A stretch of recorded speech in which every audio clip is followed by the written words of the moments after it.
입니다. 시편 57편 1절에서 11절 말씀, 우리 거룩하신 하나님의 말씀을 저와 함께 교독하겠습니다. 하나님이시여, 내게 은혜를 베푸소서. 내게 은혜를 베푸소서. 내 영혼이 주께로 피하되 주의 날개의 그늘 아래에서 이 재앙들이 지나기까지 피하리이다.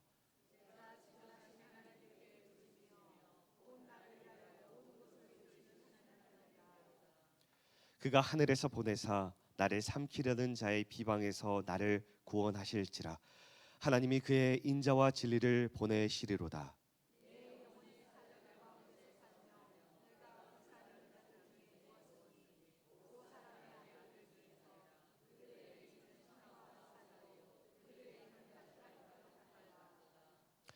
하나님이여, 주는 하늘 위에 높이 들리시며 주의 영광이 온 세계 위에 높아지기를 원하나이다.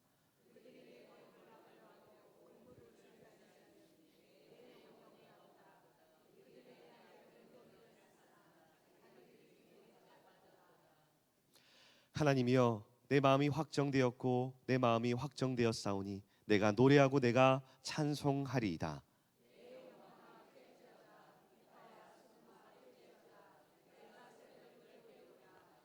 주여, 내가 만민 중에서 주께 감사하며 문나라 중에서 주를 찬송하리이다.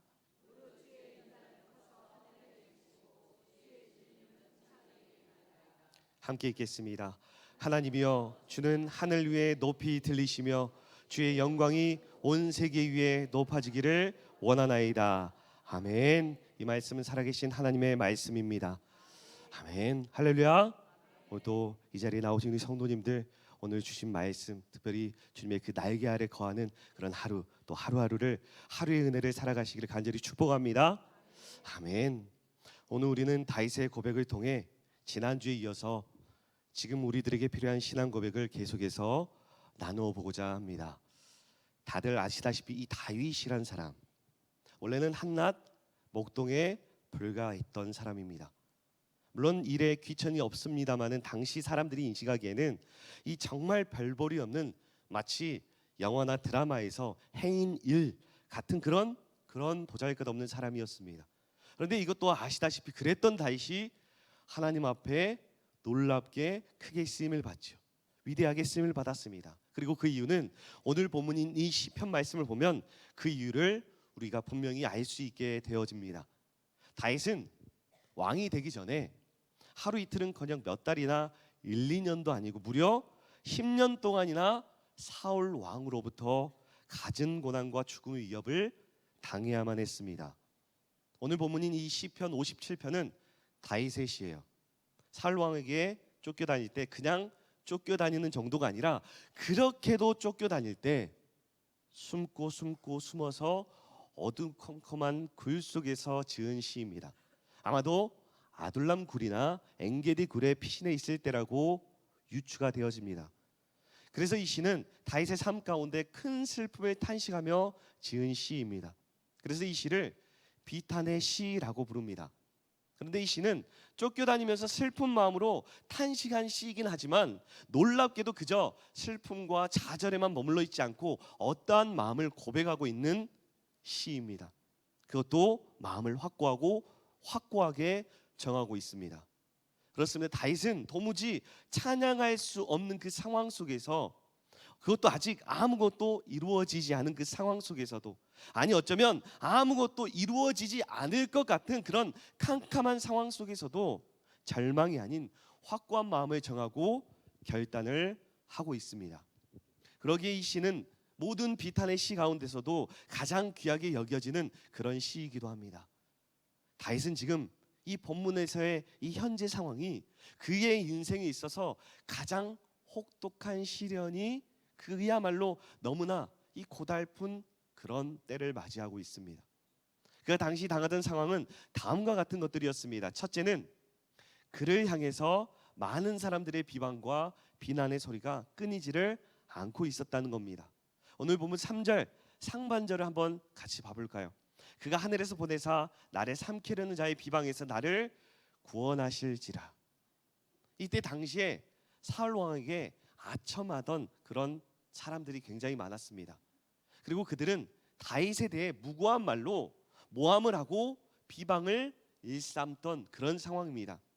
특별히 그들이 다윗에 대해 비방하기를 다윗은 사울 왕을 배반할 자다, 나라를 집어삼킬 자다라고 모함을 하였습니다. 다윗은 이렇게 비방하는 혀들을 가리켜 오늘 본문 4절 후반절에 보면은 그들의 이는 창과 화살이요 그들의 혀는 날카로운 칼 같도다라고 말하고 있습니다. 그렇습니다. 그들의 비방은 다윗의 마음을 갈기갈기 찢어 놓았습니다. 그들의 비방은 다윗의 그 가슴에 비수를 꽂는 것처럼 너무나 아프게 했습니다. 그러나 그럼에도 다윗은 충성되이 나라를 위해 싸워왔고, 그리고 사울 왕을 위해서도 신하로서 충성을 다했습니다. 그래서 엄밀히 말하면 그동안 다윗은 국가의 사울 왕에게 충성한 죄밖에 없었어요. 그런데 그런 다윗을 향하여 왕을 배반했다, 나라를 집어삼키고 그럴 자라고 모함을 받고 있으니 다윗의 그 마음이 얼마나 억울했을까요? 얼마나 원통하고 마음이 아팠겠습니까? 사실 이처럼 누군가로부터 억울하게 모함을 받는다는 것, 나와는 전혀 상관없던 일이었는데 내가 한 짓이라고 오해를 받는 것처럼 나의 마음을 상하게 하고 아프게 하는 일, 정말 이런 일이 없습니다. 진짜 정말 그런 일은 너무나 힘들죠. 그런 일을 겪어본 사람만이 알 수 있는 고통과 상실감과 억울함입니다. 영혼을 멍들게 합니다. 나의 삶을 지치게 합니다. 사실 우리는 아주 조그만 오해를 받아도 정말 그 순간이 아주 속상하지 않습니까? 그렇다면 다윗이 이때 당하고 있던 이 고통이란, 그 억울함이란 정말 실로 말로 표현할 수 없을 정도 아니었을까요? 두 번째로 다윗은 실질적으로 많은 죽음의 위협을 당하였습니다. 오늘 본문 4절 상반절을 한번 봐보십시오. 내 영혼이 사자들 가운데서 살며 내가 불사르는 자들 중에 누웠으니. 다윗은 지금 자신의 생명이 마치 굶주린 사자들 가운데 포위되어 있음 같이 매우 너무나 위험한 지경에 있음을 토로하고 있습니다. 그것이 마치 자신이 불덩이 속에 누워있는 것 같은 그런 처지에 있다는 것입니다. 그리고 6절에 보면 더욱 구체적으로 원수들이 그의 앞길에 그물과 웅덩이를 파놓았다라고 말하고 있습니다. 그렇습니다. 사울 왕 당시 모든 군사들을 동원해서 다윗을 추격하고 또 추격합니다. 그래서 다윗은 늘 목숨의 위협을 당하는 그 순간을 계속해서 겪어야 했습니다. 그의 원수들은 다윗을 죽이려고 여러 곳들에 덫을 놓았고 그의 생명을 계속해서 조여만 갔습니다. 그러니 다윗의 하루하루가 정말 얼마나 버거웠을까요? 얼마나 긴장된 하루의 연속이었을까요? 저도 목회자로서 교회에 혹시 교인들 중에 안 좋은 일이 있을까, 소식이 들릴까봐, 혹시라도 아픈 일이 생길까봐 자다가도 가슴이 벌렁벌렁합니다. 정말 혹시라도 장례 소식이 들릴까봐 정말 가슴이 조마조마합니다. 그것만 해도 보통 힘든 스트레스가 아닌데 다윗은 정말 하루하루가 어땠을까 한번 상상해 봅니다. 그러나 다윗은 바로 그러한 상황 속에서도 하나님을 향한 믿음이 흔들린다거나 절망하거나 낙심하지 않았어요. 오히려 그런 절박한 상황 속에서도 마음을 확고하게 정합니다. 마음의 결심과 결단을 하고 있는데 우리 7절을 함께 읽어보겠습니다. 7절 우리 함께 읽겠습니다. 하나님이여 내 마음이 확정되었고 내 마음이 확정되었사오니 내가 노래하고 내가 찬송하리로다. 할렐루야. 내 마음이 확정되었단 말은 내 마음을 정했다는 거죠. 그래서 새 번역은 이렇게 번역을 합니다. 하나님, 나는 내 마음을 정했습니다. 나는 내 마음을 확실히 정했습니다. 다윗은 이 말을 지금 몇 번 반복하고 있죠? 그렇습니다. 지금 이 말을 2번이나 반복하여 자신의 마음을 확고하게 정했음을 고백하고 있습니다. 그렇다는 것은 결단하고 결심했다는 말 아닙니까? 그렇다면 이러한 절박한 환경 속에서 가장 비참하고도 억울한 이 상황 속에서도 다윗은 도대체 무엇을 결단하고 정했다라고 고백하는 걸까요? 첫째로 재앙이 지나기까지 주의 날개 그늘 아래 피하겠다는 겁니다. 1절을 볼까요? 우리 1절 우리 함께 읽겠습니다. 하나님이여 내게 은혜를 베푸소서, 내게 은혜를 베푸소서.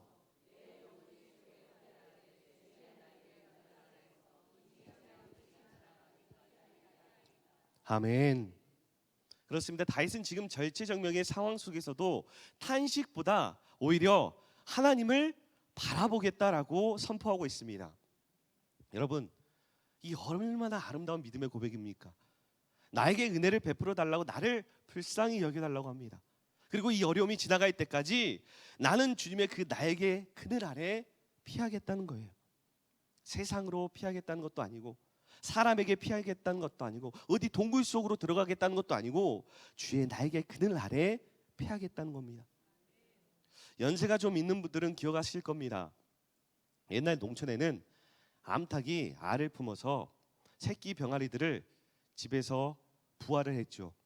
그런데 이 암탉이 새끼 병아리들을 데리고 먹이를 찾아서 막 이리저리 돌아다니죠. 그런데 그때 송골매들이 많아가지고 이 새끼 병아리들 그렇게도 낚아채 가는 일들이 옛날에는 많았습니다. 그렇다면 이 병아리들이 위험을 느끼면 어디로 숨습니까? 모든 병아리들 그 어미의 날개 아래로 숨죠. 그러면 이 어미 암탉은 목숨을 걸고 자신의 새끼 병아리들을 지키는 겁니다. 그렇습니다. 지금 다윗은 마치 위협을 느낀 병아리들이 그 어미 날개 아래에 숨듯이 주의 날개 그늘 아래로 피하겠다고 하는 것을 우리가 볼 수가 있습니다. 이 얼마나 아름다운 신앙입니까? 바로 이 신앙이 있었기에 하나님이 다윗을 얼마나 칭찬하시고 사랑하셨습니까? 얼마나 위대하고 복되게 사용하셨습니까? 그리고 오늘 본문 1절을 다시 자세히 보면 다윗은 이 재앙들이 지나기까지라고 말하고 있습니다. 이 재앙들이 지나기까지 주의 날개 그늘 아래 피하겠다고 지금 고백하고 있습니다. 그렇습니다. 다윗은 재앙이 계속되는 것이 아님을 인식하고 있었어요. 하나님을 신뢰함으로 믿음으로 알고 있었습니다. 다윗은 자기가 당하고 있던 이 수많은 재앙이 언제까지나 계속되는 것이 아니라 반드시 하나님의 개입으로 끝날 때가 올 것임을 믿음의 고백으로 확신하고 있습니다. 다윗은 바로 그때까지 하나님의 날개 아래로 피하겠다는 거예요. 여러분, 혹 여러분의 지금 인생이, 지금의 모습이 밤이시라면 우리의 인생도, 나의 인생도 결코 밤만 계속되는 것이 아니죠. 인생의 밤이 있으면 반드시 하나님의 은혜로 인생의 아침이 찾아옵니다. 그래서 우리들에게 중요한 것은 인생의 밤이 찾아오면, 인생의 고난이 찾아오면 무엇을 피난처로 삼느냐 하는 거예요. 알다시피 세상에 많은 사람들은 세상에 여러 가지 어떤 쾌락이나 술과 같은 것을 가지고 피난처로 삼아 숨는 경우가 많습니다. 그런데 다들 아시다시피 술과 같은 것들은 피난처가 될 수 없죠. 그저 잠시 있게 해줄 뿐 그 술이 깨게 되면 오히려 더 큰 고난과 환난으로 다가오게 됩니다. 그래서 다윗은 지금 절체절명의 그 위기와 고통 앞에서 이와 같이 확고하게 마음을 정합니다. 주의 날개 그늘 아래서 이 재앙들이 지나기까지 피하리이다. 아멘. 그렇습니다. 여러분, 우리 신실하신 우리 하나님은 이런 확고한 마음을 갖고 사는 사람에게 하나님의 크신 날개로 보호해주시고 지켜주시지 않겠습니까? 그러니 우리 모두가 다윗과 같이 이런 복된 마음의 정함을 갖는 사람 되기를 축복합니다. 주의 인자의 날개, 주의 그 포근한 날개를 경험하며 오늘의 하루하루를 살아가실 간절히 축복합니다. 두 번째로, 다윗의 그 절박한 환경 속에서, 가장 비참한 환경 속에서도 무엇을 정했다고 고백합니까? 찬송하리이다. 그렇습니다. 찬송하겠다는 거예요. 우리 7절을 함께 읽겠습니다. 하나님이여, 내 마음이 확정되었고 내 마음이 확정되었사오니 내가 노래하고 내가 찬송하리이다. 할렐루야. 아멘. 다윗은 지금까지 대적들에 그렇게 쫓기면서도 가슴을 쫓기느라고 가슴을 그렇게도 졸이다 보니 사실 그 마음에 인간적으로 평안함이, 기쁨이 다 없어졌습니다. 그는 환난 때문에 영혼이 짓눌려 있었습니다. 그래서 찬양도 잃어버리게 되었어요. 그런데 지금 잃어버렸던 그 찬양을 다시 부르겠다는 겁니다. 지금 그런 마음을 정했다는 거예요. 그렇게 다윗은 지금까지 눌려왔던 영혼의 노래를 부르기 시작합니다. 자기를 깨우기 시작해요. 내 영혼아 깰지어다. 깨어서 하나님을 찬양할지어다. 그렇습니다. 지금 환난으로 인하여 잃어버렸던 찬양을 다시 부르기 시작합니다. 그런데 찬양을 하되 중요한 것은 감사하면서 찬양을 합니다. 저도 사실 한 인생으로서, 현재는 목회자로서 너무 버겁고 무서울 때가, 절망적일 때도 굉장히 많습니다. 나의 연약함 때문에, 부족함 때문에. 아까 마지막 찬양, 내 모습 이대로 나의 연약함 그대로, 그 찬양 고백을 하는데, 내 모습 이대로 내 연약함 그대로를 묵상하면 한숨밖에 안 나옵니다. 너무 숨막혀서 너무 버겁습니다.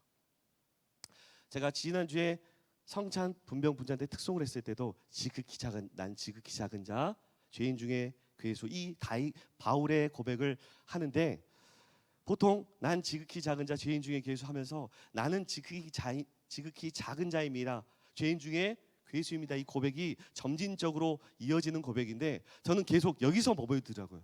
난 지극히 작은 자, 난 지극히 작은 자. 그걸 계속 바라보니까 그 고백 안에 죄인 중에 괴수였던 저를 바라봅니다. 너무나 힘들더라고요. 그럼에도 그 무익한 나를 부르셔서 하나님의 그 부르심을 고백하게 되었습니다. 정말 그 연약함 때문에, 내 모습 때문에, 연약함 때문에 절망 속에 정말 숨조차 너무 버거울 정도로 할 때가 많습니다. 억울하게 하고 아프게 하는 일로 영적 우울감들이, 여러분 우리 성도님들도 얼마나 부지기수입니까? 그래서 도망가고 싶고 그만두고 싶고, 뭐 교회가 여기밖에 없어 할 때도 있고, 뭐 공동체가 여기밖에 없어 할 때도 있고, 아니면 뭐 가정 안에서도 솔직히 지금까지 버텨오셨지만 정말 저 인간이라 못 살겠다 하는 그 경우가 얼마나 많았습니까? 저놈이 내 새끼라고 진짜 어떻게 밥 먹여 살고 미역국 먹, 이런 생각하실 때가 얼마나 많습니까? 정말 그만두고 싶은 우리 인생이 많습니다. 버겁습니다. 그러나 저는 감사하게도 찬양을 통해 은혜를 많이 받고 살다 보니, 저는 영적 우울감이 찾아올 때마다 찬양을 통해서 현재 내 상황에 맞는 찬양을 고릅니다. 그 곡을 특송하듯이 혼자서 막 골방에 들어가서 몇 번씩이고 몇백 번이고 계속해서 특송처럼 고백을 합니다.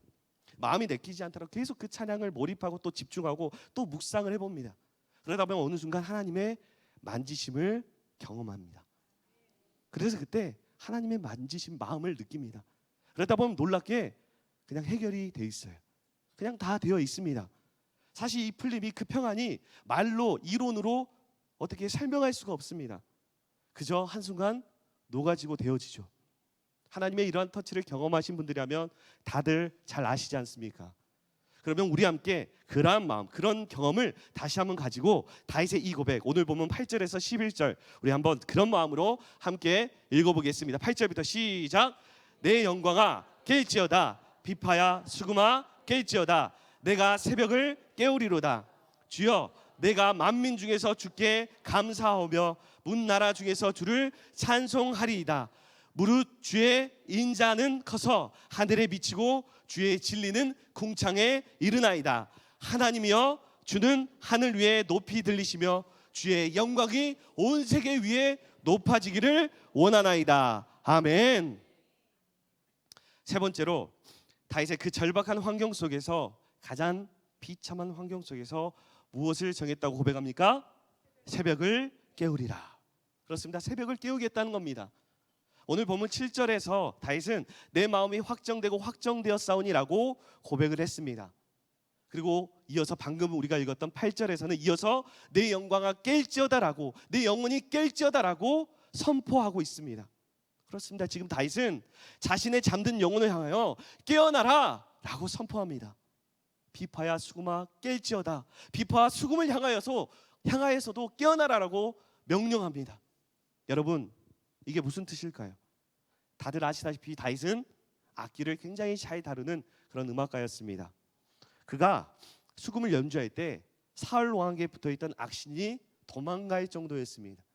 바로 그러한 비파와 수금 등 모든 악기들을 동원하여 연주해서 고요히 잠든 새벽을 깨우겠다는 겁니다. 내가 새벽을 깨우리라. 잠든 새벽을 흔들어 깨우리라. 이것은 새벽을 깨우는 사람의 사명을 다하겠다는 결단입니다. 새벽이 나를 깨울 때까지 기다리지 않고 내가 먼저 일어나 하나님을 찬송하고 하나님을 찾아서 새벽을 깨우겠다는 선포예요. 지금 내 영혼이 밤인데, 내 인생의 삶이 지금 밤인데, 그저 새벽이 오기를 기다리겠다는 것이 아니라 내가 새벽을 흔들어서 깨우겠다는 능동적인 태도입니다. 찬양으로, 기도로 새벽을 흔들어서 깨우겠다는 거예요. 그런데 여러분, 다윗이 이토록 비참한 상황과 환경 속에서도 이렇듯 새벽을 깨우겠다고 확정한 것은 그만한 배경이 있습니다. 다윗은 이 새벽의 신비를 깨달은 신앙인이었습니다. 다윗이 엄청난 은혜들을 새벽에 받았습니다. 그래서 다윗은 자신의 믿음이 새벽에 받은 은혜임을 시편 여러 곳곳에서 고백을 하고 있는데, 먼저 시편 5장 3절에서 5장 3절을 한번 보겠습니다. 시편 5장 3절을 함께 읽어보겠습니다. 여호와여, 아침에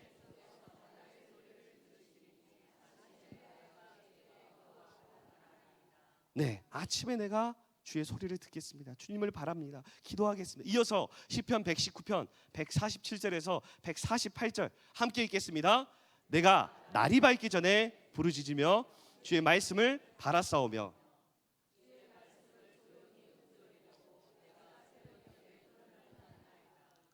내가 날이 밝기 전에, 내가 새벽녘에 눈을 뜨고 부르짖겠으며 주의 말씀을 바라겠습니다. 사랑하는 우리 성도 여러분, 지금 현재 우리들 가운데 억울하고 고통스러운 일을 혹시 지금 당하고 있는 분 계십니까? 혹 원수들에 의해 둘러싸여 있는 분 계십니까? 지금 혹 사방을 둘러봐도 빛이라고는 보이지 않는 그런 캄캄한 밤 가운데 있어서 도무지 어디로 가야 할지 모르겠는 분 계십니까? 그렇다면 바로 우리도 다윗처럼 지금 이 순간이 새벽을 깨워야 할 순간인 줄로 믿습니다. 미국의 빌리 그레함 목사님이 세계를 많이 방문하면서 인상적이었던 몇 나라를 이렇게 소개하신 적이 있습니다. 캐나다에 가서 아침에 일찍 일어났더니 아침부터 새소리가 그렇게 짹짹짹 하면서 아름답게 들리더래요. 그 아름다운 새소리를 듣고 깜짝 놀랐다고 합니다. 역시 캐나다는 자연 환경이 너무 아름답고 좋구나. 다음으로는 일본을 방문합니다. 일본을 방문했는데 그곳에는 아침 새벽부터 공장의 요란한 소리들, 또 출근한 소리들 때문에 잠에서 깨어났대요. 그래서 역시 일본은 이래서 경제 대국이 되었지 않았나 싶었답니다. 이제 한국을 방문합니다. 그런데 한국에서는 새벽 기도 때 울리는 종소리 때문에 아침에 잠을 깼다고 이야기를 했어요. 새벽 기도에 참여한 사람들의 그 기도와 그 신앙 때문에 이래서 한국은 하나님 앞에 놀라운 복을 받은 민족이구나 라고 생각을 했다고 합니다. 여러분, 캐나다의 새소리, 일본의 공장 소리, 우리 한국의 새벽 기도 소리. 한때 한국의 성도들은 이 새벽에 도우신 하나님의 은혜를 받기 위해서 기도로 새벽을 깨웠다는 겁니다. 사실 새벽 기도는 한국 교회의 자랑이기도 합니다. 다른 나라에 없는 특수한 우리 기독교, 한국 기독교의 문화이기도 하죠. 그리고 이처럼 모든 성도들이 함께 깨어 새벽에 기도한다는 것은 교회에도 개인에게도 굉장히 대단한 의미를 지닙니다. 온 교회가 깨어 기도할 때 함께 동참할 수 있다면 커다란 유익과 힘을 함께 얻을 수가 있기 때문이죠. 혹 지금까지 한 번도 새벽에 일어나 기도해 본 경험이 없으신 분들이 계십니까? 새벽에 용기를 내어 나와 보시기 바랍니다. 우리의 영혼의 새벽을 깨워보시기 바랍니다. 물론 새벽에 그 시간에 나와야만 그것만이 의미 있다라는 것은 아닙니다. 그러나 함께 모여 함께 깨어 있다는 것, 함께 깨어 기도한다는 것은 이것은 너무나 놀라운 하나님의 은혜이고 하나님의 놀라운 다스림이 있기 때문입니다. 출애굽기 14장에 보면 이스라엘 백성들이 홍해를 건너죠. 그 뒤를 추격하던 애굽 군대를 홍해에 수장시킨 사건이 새벽에 일어났죠. 광야에서 만나가 내린 시간도 새벽이었습니다. 선지자 다니엘이 사자굴에서 살아난 시간도 새벽이었습니다. 요수아 6장에도 보면 금성철벽이라고 이 난곡불락으로 여겨지던 이 여리고 성이 바로 그 성이 무너진 시간도 새벽이었습니다. 그렇습니다. 새벽은 홍해와 같은 난관이 갈라져 길이 나는 시간입니다. 새벽엔 영혼의 만나를 만나는 시간입니다. 새벽은 견고한 문제에 이 여리고성이 무너졌던 시간입니다. 사랑하는 성도 여러분, 은혜 받기를 원하십니까? 신앙의 신비를 맛보기를 원하십니까?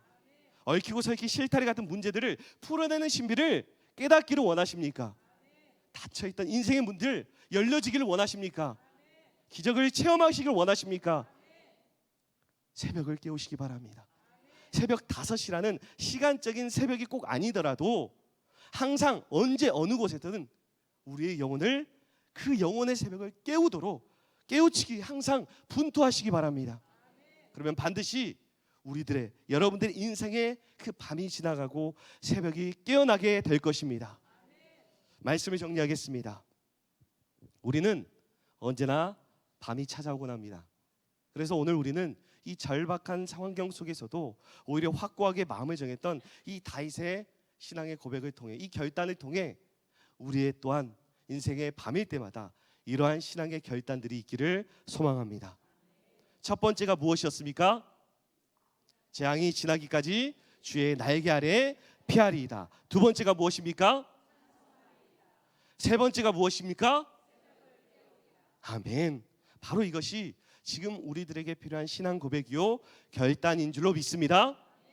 그러니 우리 모두가 어둠 밤 가운데 거할지라도 언제나 이런 신앙의 고백과 결단을 가지고 하나님의 놀라운 위로와 보호하심, 그것을 경험하시고 감격의 하루, 그런 경험하는, 그렇게 주님의 빛으로 아침을, 새벽을 맞이하시는, 날마다 그런 복된 햇살에 주님의 빛에 맞이하는 하루하루 되시기를 주님의 이름으로 간절히 축원합니다. 축원합니다. 아멘. 이 시간 함께 찬양과 기도의 시간을 갖겠습니다. 지난 7월 16일 한 2주 전에 수요일에 국내 개봉한 킹 오브 킹스라는 애니메이션 영화가 있어요. 혹시 들어보셨나요? 미국에서 기생충보다 더한 한국 영화 중에 가장 이렇게 선풍적인 이슈를 일으켰던 기독교 영화라고 합니다. 한 아버지가 아성왕을 동경하는 어린 아들에게 예수님에 대한 이야기를 들려주는 그런 내용입니다. 그리고 그 영화는 놀랍게도 아까 말한 대로 미국에서 한국 영화 중에 최고의 흥행을 한 영화입니다. 바로 그 영화의 감독이 장성호 감독인데 물론 그의 삶과 그의 나중의 삶이 어떨지 모르겠지만 현재 그의 고백이 저에게 잊혀지지 않습니다. 그가 고백합니다. 이 영화를 위해 10년간 준비한 그 기간 동안 많은 도움도 많았지만 정말 온갖 어려움이 많았습니다. 경제적 어려움, 불신, 사기, 이게 되겠어? 라는 이야기들이 참 많았다고 해요. 그러나 알고 보니 오히려 그 시간이, 그런 일들이 이 영화의 완성도를 높여주었다라고 고백을 합니다. 그리고 그 기간에 나는 부서지고 깨졌지만 그러했기에 그런 약한 나를 통해 하나님이 일하셨습니다라고 고백을 합니다. 그런 고난 가운데 있는 나를 통해 하나님이 역사하셨습니다. 저는 그래서 지금 이 결과와 성공에 주목하지 않습니다. 그저 이 영화를 통해 복음이 이 땅 가운데 잘 전해지기를, 그런 도구로 쓰여지기를 바랄 뿐입니다. 정말 하나님이 하셨습니다. 그렇게 고백을 합니다. 그렇습니다. 여러분, 오늘 말씀에서도 지난주에 이어서 지금 우리들에게 필요한 신앙 고백을 위대한 믿음의 영웅 다윗을 통해 우리에게 전달해 주었습니다. 재앙이 지나기까지 주의 날개 그늘 아래 피하겠습니다. 감사하면서 찬송하겠습니다. 새벽을 깨우겠습니다. 이 시간 우리를 향한 하나님의 그 말씀 앞에 지금 우리들에게 필요한 신앙 고백을 찬양으로 먼저 고백하겠습니다. 함께 먼저 찬양 고백합니다.